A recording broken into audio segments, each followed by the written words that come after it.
মামলা তুলে নিতে নিখোঁজ ব্যক্তির স্ত্রী রুমা বৈদ্য দাসের উপর অস্ত্রের আস্ফালন।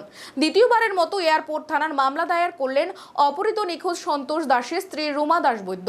নিজের এবং নিজের ছেলে মেয়েদের নিরাপত্তা দাবি করলেন তিনি। বিগত বছরের 23 এপ্রিল উষাবাজার ঝিনাইখানি বৈশ্যপাড়া এলাকা থেকে রহস্যজনকভাবে নিখোঁজ হয়েছিল সন্তোষ দাস। আজ পর্যন্ত তার খোঁজ মেলেনি। ঘটনার পরিপ্রেক্ষিতে সন্তোষ দাসের স্ত্রী এয়ারপোর্ট থানায় মামলা দায়ের করেন। এয়ারপোর্ট থানায় এই মামলার নম্বর ARP 34/2023। লিখিত অভিযোগে সন্তোষ দাসকে কারা অপহরণ করেছে তাদের নাম ধাম ও লিপিবদ্ধ করা হয়েছিল। সেই অভিযোগ মূলে এয়ারপোর্ট থানার পুলিশ মূল অভিযুক্ত দুর্গা প্রসন্ন দেবকে পুলিশ গ্রেফতার করে। বর্তমানে এই মামলাটি আদালতে রুজু রয়েছে। ইতিমধ্যে দুর্গা প্রসন্ন দেব জামিনে মুক্তি হয়েছেন। সন্তোষ দাসের স্ত্রী রুমা বৈদ্য দাসের অভিযোগ, এখন পর্যন্ত তার স্বামীর কোনো খোঁজ নেই। সন্তোষ দাস বেঁচে আছেন কি মারা গেছেন সে ব্যাপারেও তার কোনো তথ্য জানা নেই। কিন্তু মূল অভিযুক্ত দুর্গা প্রসন্ন দেব জামিনে মুক্তি হওয়ার পর এখন তার পেছনে আবার লেগেছে। ইতিমধ্যে মামলা তুলে নেওয়ার জন্য সে রুমা দেবীর উপর চাপ সৃষ্টি করছে। নিখোঁজ সন্তোষ দাসের স্ত্রী রুমা বৈদ্য দাসের অভিযোগ, তাকে অস্ত্র দিয়ে ভয়ভীতি প্রদর্শন করা হচ্ছে বলে দাবি করলেন রুমা দেবী। এক অভিযোগ মূলে তিনি জানিয়েছেন, চলতি বছরের 28 ফেব্রুয়ারি তিনি তার ছেলেকে নিয়ে ভারতরত্ন সংঘ এলাকায় ছেলের প্রাইভেট টিউটরের বাড়িতে নিয়ে যাচ্ছিলেন। সেই সময় এলাকার বখাটে এবং সমাজদ্রোহী হিসেবে পরিচিত চন্দন চক্রবর্তী জয়দীপ রেলি তাকে রাস্তার উপর আটকায় এবং তাকে হুমকি দিয়ে বলে তার স্বামীর অপহরণ সম্বন্ধীয় ব্যাপারে যে মামলা করা হয়েছে তাদের নামে তার জন্য অবিলম্বে তুলে নেয়, আর তাদের কথা না মানা হলে তার স্বামীর মতোই তাকে এবং তার ছেলে মেয়েদের নিখোঁজ করে দেওয়া হবে। এই হুমকিতে ভীত রুমা দেবী নিজের বাড়িতে চলে আসেন, কিন্তু এই বদমাশের দল তার পিছু ছাড়েনি। শনিবার দুপুর 1টা নাগাদ রুমা বৈদ্য দাস ছেলের অসুস্থতার জনিত কারণে চিকিৎসক যে প্রেসক্রিপশন করেছিলেন সেটি আনতে রওনা হন নিজের শ্বশুর বাড়িতে।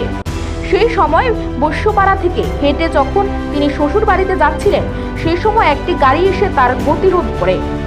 গাড়িটি দেখে চিনতে পারেন এই গাড়ির মালিক দুর্গা প্রসন্ন দেব এবং দুর্গা প্রসন্ন দেবের নেতৃত্বেই তার স্বামীকে অপহরণ হয়েছে।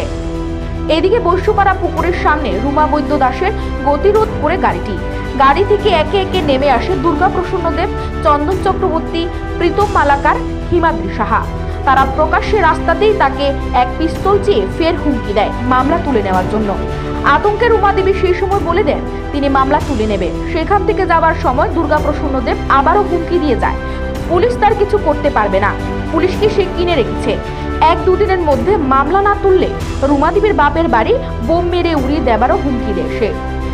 পাশাপাশি তার মেয়েকে তুলে নিয়ে যাবে বলে দুর্গা প্রসন্ন দেব হুমকি দেয় রুমা দেবীকে। আর রুমা দেবীর মেয়ে তার বাবা সন্তোষ দাসকে অপহরণ করা হয়েছিল তার মূল সাক্ষী। রুমা বৈদ্য দাস জানিয়েছে, আতঙ্কে ভীত সন্ত্রস্ত অবস্থায় তিনি তার বাপের বাড়ি গান্ধীগ্রামে অবস্থান করছেন। রুমা দেবীর ভাই সঞ্জয় বৈদ্যকেও বিকালে এই অভিযুক্তরা হুমকি দিয়ে বলেছেন তাদের উপর দায়ের করা মামলা যাতে অবিলম্বে তার বোন রুমা দেবী উঠিয়ে নেয়, না হলে তার বাড়িও বোম মেরে উড়িয়ে দেওয়া হবে। রুমা বৈদ্য দাসের দাবি তিনি ভীত সন্ত্রস্ত অবস্থায় রয়েছে। এক্ষেত্রে আইন যদি তার দিকে সাহায্যের হাত না বাড়িয়ে দেয় তবে তিনি এবং তার ছেলেমেয়েরা যে কোনো সময় খুন হয়ে যেতে পারেন। তাই সোমবার সকালে দুর্গা প্রসন্ন দেব, চন্দন চক্রবর্তী, প্রীতম মালাকার, হিমাদ্রি সাহা প্রত্যেকের বিরুদ্ধেই তিনি আবারও FIR দাবি করেছেন এয়ারপোর্ট থানায়। মূল কারণ আজকে 28 তারিখ আমরা ধমকি দিছে, দুজনকে ধমকি দিছে। আর আমি ছেলে কে ধমকি দিছে? দুর্গা প্রসন্ন দেব, চন্দন চক্রবর্তী, সঞ্জু চক্রবর্তী নাম দিয়ে আর দুজন নাম আছে শিবম চক্রবর্তী। আচ্ছা, মানে কি কারণে তারা আপনাদেরকে ধমকি দিচ্ছে? কি কারণে দিচ্ছে মানে আমার স্বামীরে নিচেরা ওরা নিখোঁজ করে দিচ্ছে। আজকে 11 মাস হয়েছে, কোনো প্রুফ পাইছি না, আমার কোনো সাহায্য করছে না। আমি থানাতে হয়েছি, থানা আমার সাহায্য করছে না। আচ্ছা, আমার সাহায্য না করার কারণে খালি এর দূরই আমি তার কাছে আমি সাহায্য চাই, তারা যাতে আমার সাহায্য করে, মুখ্যমন্ত্রী যাতে আমার সাহায্য করে। আমি এর দূরে গেলে চাই আমার ছেলে মেয়ে আমি চলতে পারি। তারা আমার রাস্তাঘাটে মানে যে সময় পায় এ সময় আমার যন্ত্রণা করে, তারা কি স্টোন লেগে তারা মানে ভীতি দুর্গা জবর আমার জ্বালাই লিখেছে চন্দন চক্রবর্তী। তারা আমরা শেষ করলে বা বাড়ির মধ্যে বলে গ্রুপ বানাইব কিতাব হয়েছে আমরা ছেলে মেয়ে কেমন লেখাপড়া করামো। আমি কোনো মানে মাথা আমার কাজ করে না।